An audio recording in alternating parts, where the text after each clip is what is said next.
हाय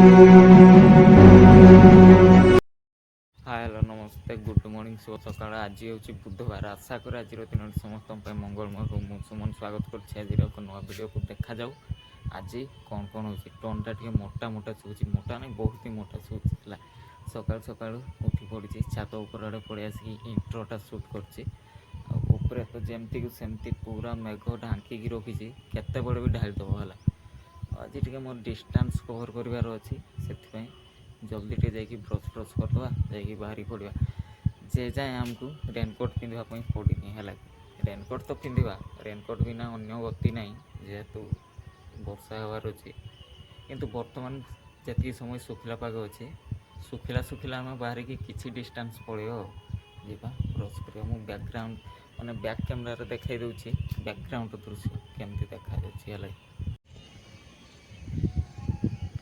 सुलसुलिया पवन बोची किंतु पवनटा ठंडा लगुच जेहेतु 2-3 दिन पूरा वर्षा है ना पूरा मेघ ढांकी अच्छी यार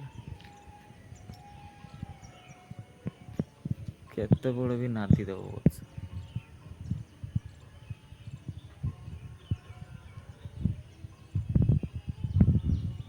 यप यप ये दी जन अलसुआ वर्तमान उठिले बहुत अलसुआ माने किस कर बाहर को बाहर नहीं माने तुम अलसुआ अच्छा बाहर को बाहर लने मु देखिने वर्तमान ब्रश करब हाँ मु जीवी नहीं मत स्कूल नब ना सान बाबू चॉकलेट किसी दरकार नहीं निजे देखी आण हट फुट आण जा निजे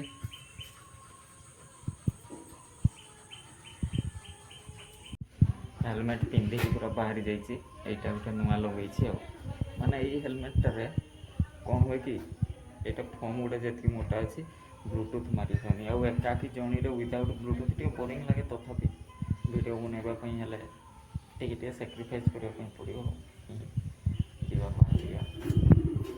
लेट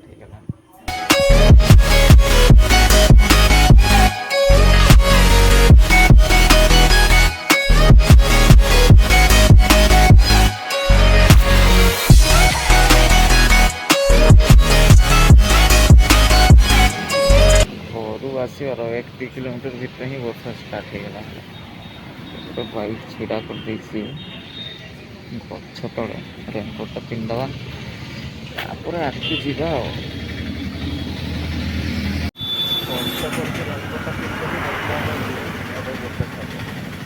तथापि आउ रेनकोट खोला एमती धीरे धीरे पड़ा रास्तार अटकी आउे पिंध आउे रख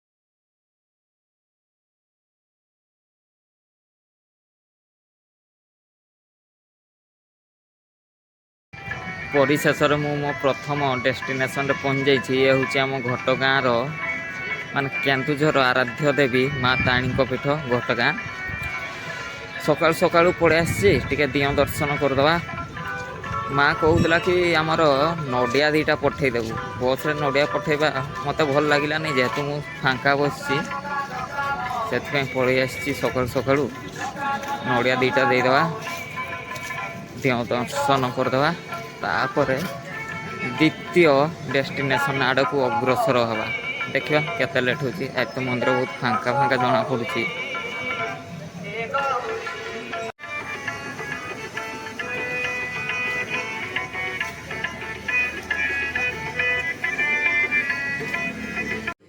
दियो दर्शन सरला पेट पूजा पूरी खाऊची बाइक अच्छी सेकेंड डेस्टिनेशन को अग्रसर होची पूरी खाई सारा बोले चा टे पीदे तापर जा पाग अनुसार चा टे पीवाई पड़ो अवश्य देहपाई सुइटेबल नहीं जो रोग होता है चाटा मोर आभॉइड अच्छी तथापि पूरी तेल बहुत अच्छी खाईदे ଦ୍ୱିତୀୟ ଡେଷ୍ଟିନେସନ୍ ମାନେ ଦ୍ୱିତୀୟ ଗନ୍ତବ୍ୟ ସ୍ଥଳରେ ବି ପହଞ୍ଚିକି କାମ ଫାମ ସାରିକି ପଳାଇଲି। ଦ୍ୱିତୀୟ ଗନ୍ତବ୍ୟ ସ୍ଥଳ ଥିଲା ମୋର ହରିଚନ୍ଦନପୁର। ହରିଚନ୍ଦନପୁରରେ କିଛି ଭିଡ଼ିଓ ବନେଇଲିନି। କ'ଣ ପାଇଁ ଭିଡ଼ିଓ ବନେଇଥିଲେ ମୋତେ ଟିକେ ଖରାପ ଲାଗେ, ମାନେ ଭିଡ଼ିଓ ଜାଗାରେ ନା ଫୋନ୍ ଧରିକି ଟୁଁ ଟୁଁ କଲାବେଳକୁ ଏତେ ଫେମସ୍ ହେଇନି ନା, ଟିକେ କେମିତି ଲାଗେ, ସେଥିପାଇଁ ସେଇଠି ବନେଇଲିନି। ତାପରେ ମୁଁ ରିଟର୍ଣ୍ଣ କରିବା କଥା, କାରଣ ଘଟଗାଁ ହରିଚନ୍ଦନପୁର ଭିତରେ ଗୋଟେ ଆମର ଅଛି ସିଜନାଲ୍ ୱାଟରଫଲ୍। ସିଜନାଲ୍ କହିଲେ ଅନ୍ଲି ବର୍ଷା ଦିନରେ ସେଇଠି ପାଣି ବେଶୀ ବେଳେ ଉପରୁ ତଳକୁ ପଡ଼େ, ଆଉ ଖରାଦିନରେ ଗଲାବେଳେ ଶୁଖା ଥାଏ। ଗୁଣ୍ଡିଚା ଘାଇ ସେଇଠି ପହଞ୍ଚି ହେଲାଣି। ଯିବି ବୋଲି ଭାବୁଥିଲି ଯେ ପାଗ ଏମିତି କଲା, ବର୍ଷାରେ ଏକୁଟିଆ ଭିଜିବା ପାଇଁ ଭଲ ଲାଗେନି ହେଲା। ସାଙ୍ଗସାଥି ଯାଇଥିବ ଗୋଟେ ଫିଲିଂ ଅଲଗା ଆସିବ। ଯଦି ବି ଭିଜିଗଲ ଥଣ୍ଡା ଫଣ୍ଡା ଧରିବ, ହଉ ବେ ନାମକଲ୍ଡ ଖାଇଦେବା କି ପାରାସିଟାମଲ୍ ଖାଇଦେବା, ଠିକ୍ ହେଇଯିବ। ସାଙ୍ଗମାନଙ୍କ ସାଙ୍ଗରେ ଗଲେ ଅଲଗା ମଜା ହେଲା। ଆଉ ଏକୁଟିଆ ଯିବି ୱାଟରଫଲ୍, ଯଦି ବର୍ଷା ଦେଲା ରେନକୋଟ୍ ଗୋଟେ ଧରିକି ଏକୁଟିଆ ଯିବି, ଏକୁଟିଆ ଆସିବି, ଭଲ ଲାଗିବନି ବୋଲି ଗଲିନି ୱାଟରଫଲ୍ ଆଡ଼େ। ତାପରେ ଟିକେ ନାସ୍ତାଟା ହେଇଗଲା, ତାପରେ ଚା'ଟା ଟିକେ ପିଇଦେଲି। ଏବେ ନିଦ ଲାଗିଲା ହେଲା। ଢୁଳେଇ କ'ଣ ଯିବି, ରାସ୍ତାରେ ଓହ୍ଲାଉ ଭାଇ ବକ ହୁଅ, ଏକା ଫେସ୍ ଟୁ ଫେସ୍ ହେଲା। ହଉ ଏପଟେ ଆସୁଛି କୁଆଡ଼େ କୁଆଝରଣ ଘାଟି ଦେଇକି, କୁଆଝରଣ ଘାଟି କ୍ରସ୍ କରିକି ପଳେଇ ଆସିନି।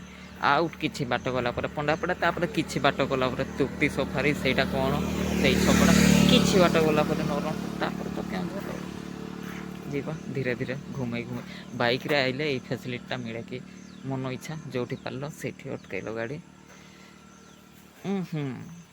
ତାପରେ ଗଲ ଯିବା। ଲେଟ୍ ହେଲା ବଟ୍ ନିଦ ବି ଆସୁଛି। ଘରେ ଥିଲେ ସିନା ଶୋଇଥାନ୍ତି। ବୁଲାବୁଲି କରିବା ପାଇଁ ଗଲେ ଟିକେ ଏମିତି ହୁଏ ମଝିରେ ଆଉ। ଏଠି ଚା ଫା ବି କିଛି ମିଳିବନି, ଆଉ ଥରେ ଚା ପିଇଛି ବେଶୀ ବି ପିଇବାନି। ଓକେ ଯିବା। ଏବେ ମୁଁ ଆଉ ଏକ ନୀତି ଶିକ୍ଷା ପାଇଲି କି ରାସ୍ତା ଯେତେ ବି ଶୁଖିଲା ଥାଉ ନା କାହିଁକି, ମାଟି ରାସ୍ତାରେ ହେଭି ବାଇକ୍ କେବେ ନେଇକି ଯାଉନି। ବରଂ 2-3 କିଲୋମିଟର ବୁଲିବା ପାଇଁ ପଡ଼ୁ। ମୁଁ ଯେଉଁ ଷ୍ଟପେଜ୍ରେ ମାନେ ଯେଉଁଠି ଛିଡ଼ା ହେଇକି ଭିଡ଼ିଓ ବନାଉଥିଲି, ସେଇଠୁ ମାମୁଁ ଘର ଗାଁଟା ମୋର 3 କିଲୋମିଟର ଖଣ୍ଡେ ହେବ। ଦେଓଗଞ୍ଜ ଛକରୁ 3 କିଲୋମିଟର ହେଲା।